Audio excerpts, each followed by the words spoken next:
Jelang persidangan yang akan dijalani 5 komisioner KPUD Kota Palembang terkait dugaan tindak pidana pemilu menghilangkan hak pilih pada pemilihan umum tahun 2019.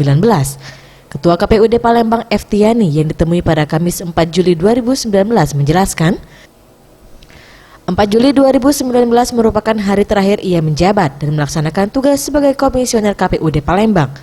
Pada 5 Juli 2019, kelima komisioner akan dinonaktifkan sementara karena akan mengikuti proses persidangan dengan dakwaan tindak pidana pemilu menghilangkan hak pilih yang akan digelar pada 5 Juli 2019.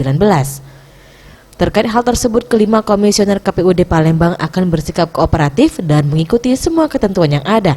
Sementara untuk kendali KPUD Palembang akan diambil alih oleh KPUD Provinsi Sumatera Selatan hingga masa persidangan bagi kelima komisioner dinyatakan selesai. Kalau teknisnya ya karena kami besok mohon doa menjalani proses persidangan dengan dakwaan tindak pidana pemilu menghilangkan hak pilih orang. Sampai kapan, Bro?